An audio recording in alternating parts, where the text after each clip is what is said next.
Cold approach is pretty cringe. It's basically you, without much skill or charm, walking up to a complete stranger. They don't expect anything. They're just living their life. You walk up to them. You're trying to make something happen. You're trying to start a conversation, direct the conversation into something interesting, and then maybe flirt a bit and talk about going on a date and getting her number and coming off as interesting and charming and doing all of this while she's been, doing something else. I mean, that's pretty cringe by itself. Maybe the girl is like okay with it. Maybe she's accepting it or tolerating it.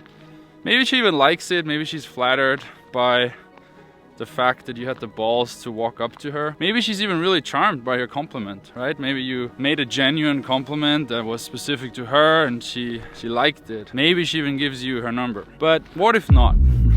What if she just keeps walking or kind of looks at you in an annoyed way? Or what if she ignores you? What if she kind of labels you as not worthy? Like, that's really cringe, right? That's awful, brutal, heartbreaking. And then what about people who observe you doing this? What about people who see you approach a girl and fail?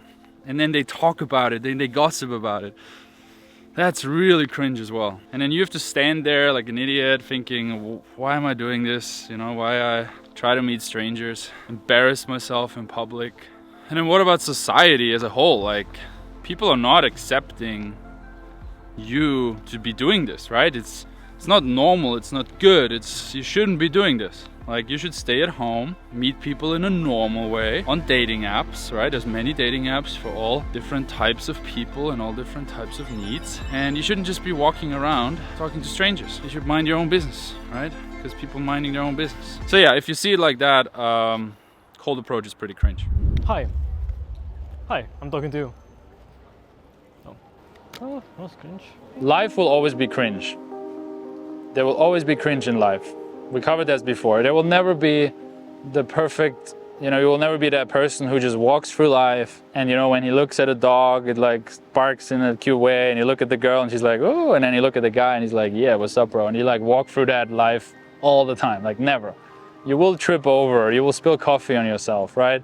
You miss your train, or water splashes on you, or you say the wrong thing next to your girlfriend's mother, or like there is no way that you can avoid cringe in life, except you lock yourself in a room for the rest of your life, which we're not gonna do. So, what's the option? Well, we learn how to deal with it. It's not just about seduction, right? Like, you can be cringy in a meeting, in a business meeting. You can be cringy at the dentist. You can be cringy in social environments. And like, the person who handles cringe the best is the coolest. It's not the guy who is never in cringe situation, because that doesn't exist. And actually, people who try to avoid cringe situations and always like cringing when it gets cringe, that's not cool. Right now, they're just having this mask of coolness all the time. You need to just deal with it, and then actually, that's the coolest guy. Okay. The guy was like, oh, that was awkward. Anyway, and just like can brush it off so good. You will have a crazy better quality of life overall, right? I mean, one day maybe you have kids and your kid is fucking screaming, and that's cringe. Like, you just have to deal with all that shit. And if you have the ability to just ground yourself and just be okay with that, that will lead to solving the situations faster. That's one thing. The second thing is you will inspire other people to be more like you. You will immediately identify yourself as a leader, right? I mean, what is a leader? Many things, but one thing is he stays cool under pressure.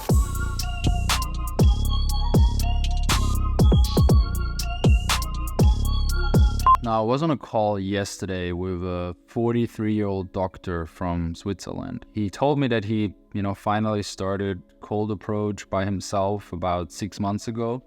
So I asked him, okay, how many approaches have you done so far? Because he was, complaining, I started, but it doesn't really work and didn't really get the results I was hoping for. So I asked, like, how many approaches did you do? And he's like, well, maybe like 7 or 8. And I'm like, okay. Obviously, that's not enough to having a proper sample size to making assumptions about, success rate and so on. And he knew, it's obvious. So we talked about his past relationships, his beliefs, his goals. And at the end of the call, I suggested him to join my mentoring program, where I help people over several months reaching their goals and mainly doing a lot of approaches. In the end, he was thinking about it, we were talking about it, he had good questions about it, and I was there to answer. But in the end, he basically made the decision of, hey Alex, I will first try by myself, right? And keep in mind, he's 43, and it took him like 10 years to even do his first approach. And then over the last 6 months, he's still done less than 10. So do you think it's about the money for this guy? 43-year-old doctor from Switzerland? Of course not, right? His life would not change even 1% if he would invest money into coaching. Do you think he's worried that it might not work for him, that he's different than everybody else? Nah, he's been watching my videos for over 3 years, he told me, and he's been in the space for many years. He just never took action. He was just consuming content. So why did he not sign up? Of course, because he's worried about the cringe, right? He's worried about being one of these guys that I was describing in the first part of this video. He's worried about this feeling in his stomach. He's worried that I will make him do things that are uncomfortable. He's worried about that once he signs up to this program, I will put him in situations that he's been avoiding by himself for 10, 15, 20 years. He probably on this call yesterday, he felt that feeling in his stomach, right? You know the feeling I mean. The feeling that just comes up when you see a woman and you're aware, I could talk to her. I could walk up to her. I could try. I could make something happen. But that feeling comes up and it stops you. Really get this. I mean, the reason you're not as charismatic as you could be, the reason you're not as charming, the reason you don't have as many women in your life, the reason you don't have the dating life you could have, the reason you're not reaching your potential is because you have that feeling in your stomach like everybody else has, and I have too, but you let this feeling stop you. This feeling for you is like a wall that you just never climb over. You never really attempted to conquer. So ask yourself, what is actually stopping you from conquering this wall? Why? What is it? Is it society? Is it Twitter? Is it your best friend? Is it your family? Is it the president? Is it the old lady on the other side of the street that is watching you doing an approach, being cringy? Like, what is actually holding you back? So really, cold approach is not what you want, right? It's not what you want because you've been avoiding it. It's what you need. It's a boot camp. It's a training phase. It's a transformational period in your lifetime where you go from this to that, where you transform, where you add certain skill sets to your character. And skill sets that are very, very important, not just in getting laid and having sex, but in manifesting, creating beauty and happiness in your life. So you can ask yourself again, is cold approach cringe for you? Yes, it is. It feels awkward. And that's exactly the point. That's the proof that you should be doing it, right? It's your body telling you something out of the ordinary is about to happen. And like I said, it's that wall.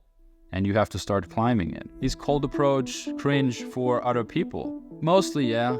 The average person probably thinks it's a bit strange and they're not doing it.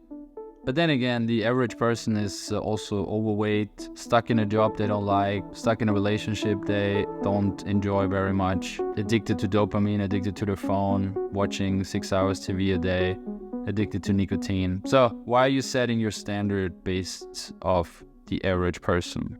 You're not aspiring to be average, I assume. Is cold approach cringy to the women you are gonna talk to?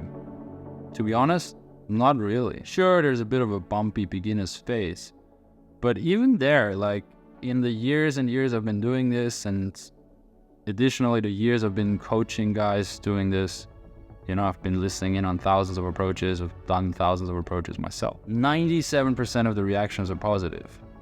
Like, women are very charmed and they understand that this is hard. They know and they appreciate it. And if your heart is in the right place, which it is, I assume, and you have good intentions, they see that right away. They're very intuitive about that. And even if they're maybe married or engaged or have a boyfriend or they're busy or they're not interested in you, they're not attracted to you, they will be very blessed, charmed, shy, cute, grateful that you did it. The other 3%, That's the 3% you worry so much about. That's the 3% that make you feel these feelings. And then it's like, okay, who is that magical person that stops you from climbing that wall that you know would be so beneficial for you to climb? And then the last question is cold approach cringe to the people you look up to, that are people you aspire to be, the people ahead of you in a certain way? Absolutely not. They know it's admirable to push yourself out of your comfort zone because they have done it. Everybody who's ahead of you is ahead of you because they put themselves outside their comfort zone more often than you. That's it, right? That's why they are where they are. And they've done their own version of cold approach. Either they actually did it, like me or people around me, and they've approached women on the street, or they got a sales job. Maybe they had to knock on doors. Maybe they had to cold call hundreds of phone numbers and getting hung up on and getting screamed on at the phone over and over again. So they admire it and they know how hard that is, and therefore they will appreciate you for doing it. So is cold approach cringe? Yes and no. Depends who you listen to, and who you listen to, that's your choice.